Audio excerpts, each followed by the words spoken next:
Hello and welcome to our special coverage on Q1 results. I am Vivek Mittal and today we are joined by Mr. R. Baskar Babu, MD and CEO of Suryoday Small Finance Bank. Welcome to our special show, sir. Firstly, I would like to congratulate you for your fantastic numbers.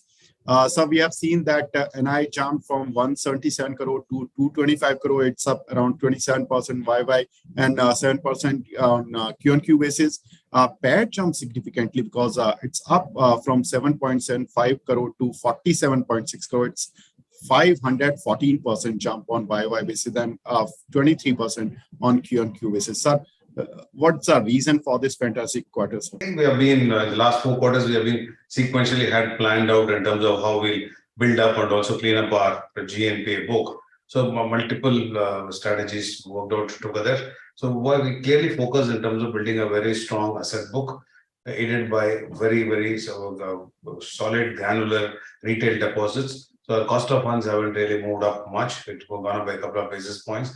So there has been an overall hike in the interest rate scenario across. And we focus in terms of getting good customers who had the intent, but we lost connect with them of not being in touch with them in the inclusive finance segment.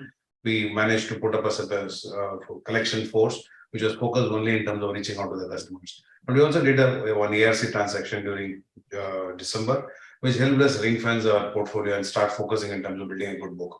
The book which we built post-COVID has been performing very well, extremely well, and we continue to build our main flagship product, which is Vikas Loan, which is focused on graduating microfinance customers. That's currently a 1,300 crore book, and we intend to take it to 2,000 crore by year end. Okay. And sir, your retail banking segment serves fantastically well because we have seen that the profit has surged from 40 crore to 100 odd crore, and it's on YOY basis. And if we compare it with the Q-on-Q basis, it's up 103 crore versus 58 crore. So how do you see this segment for this year, sir?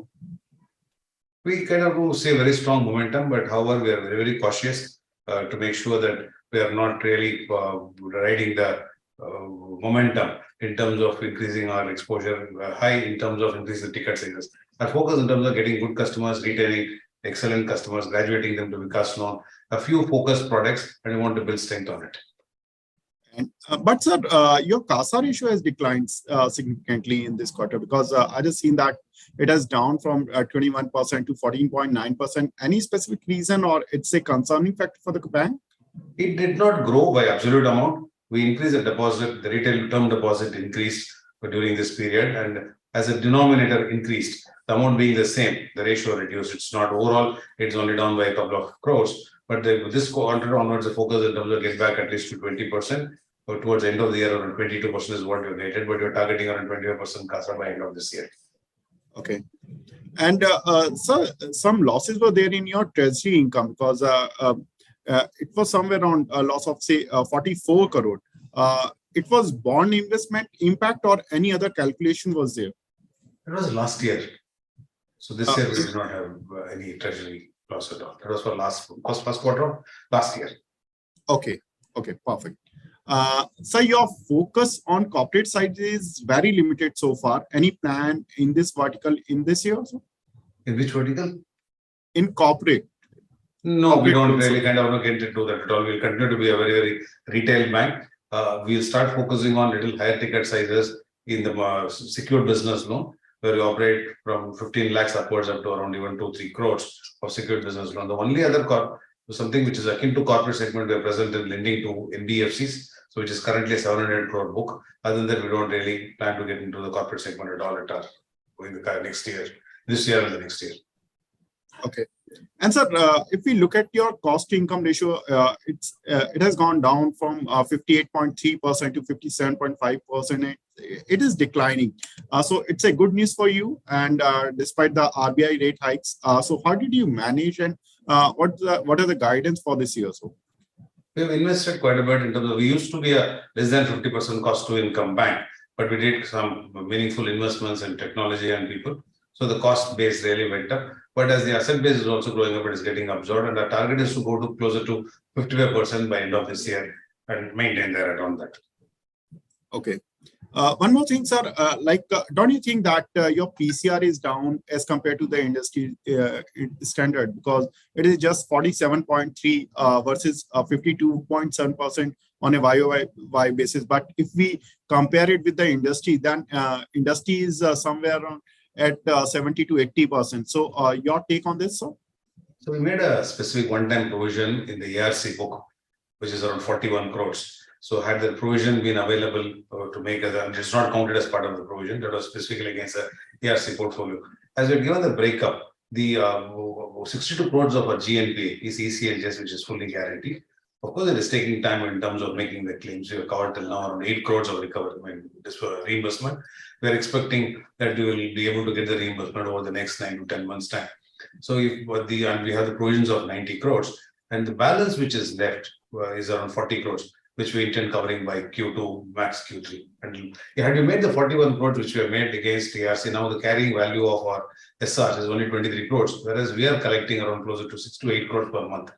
So in the next 3 months, we will count the July, August, September. In this quarter, we would have almost covered the entire carrying value which we are having in the ARC as of the month of June, which means that 41 crores which we already made will get released, and we are intending to use it as a floating provision. If you add that 40 crores, we're comfortable in terms of our provisioning coverage ratio. Okay.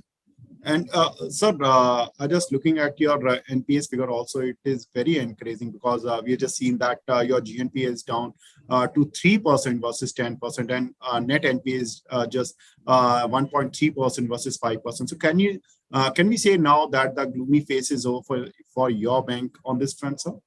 Yeah, I think it is a COVID piece of challenge is really done. So it's all the new portfolio which are built up. So we are very cautious in terms of one, making sure that the quality sustains as it was pre-COVID. Equally important that this one-off event, which can impact the lower income households and when they go through the cycles, is that we have covered quite a bit of a portfolio, closer to around 2,000 crores plus under the CGFMU credit insurance. So by the end of the year, we will have majority of our microfinance portfolio covered under it. It is for protecting ourselves against that one-odd event, which cyclically we have seen happens once in 5 to 6 years. The reasons may be different, but it is prone to that probability of having that kind of an impact once in 4 years, 5 years. So we are covering ourselves with insurance. We are planning to adequate make floating provision and maintain a good quality asset. And if you build upon that at what you articulated and which you've seen playing out in the last 3 quarters, we are very confident that we'll build a very, very sustainable and solid balance sheet in the bank. And sir, may you tell us the fresh slippages amount in Q1 and scenario for rest of the year, sir? We are expecting the slippages to broadly remain the same as it was in Q1 or little lesser. The net slippages we saw around closer to around 30 crores, but we had a gross slippage of around closer to 60 crores. We expect that it will keep coming down over the quarters. So we are expecting both the GNP and NNP, even as an absolute amount, to kind of come down gradually over the next 3 quarters. Okay. And so where do you see your advance and deposit book in FY24? 30% growth in assets is what we are looking at. We have grown 5% quarter on quarter, but we intend maintaining the momentum a little higher in Q2, Q3, and Q4. 30% growth in assets, or close to 40% growth in deposits is what we are talking about. And most of the deposits will be targeting from the retail segment. And last question, sir. What's your expectation on NIM's front and on NI front for this year also? NIM, we are targeting around 10% steady state. So we are close, we are around that. So a couple of basis points that has come down last quarter on quarter. Our guidance is 10% for the entire year. And sir, one more question. Any impact of RBI's yesterday step that they have taken for liquidity sucking? Yeah, it's a temporary, and we have to place additional 80 crores approximately in CRR. I expect that it will be temporary for a couple of months at best. Okay, thank you very much, sir, and best of luck for rest of the year. And we hope that you keep performing in this manner. And thank you for your precious time, sir. Thank you.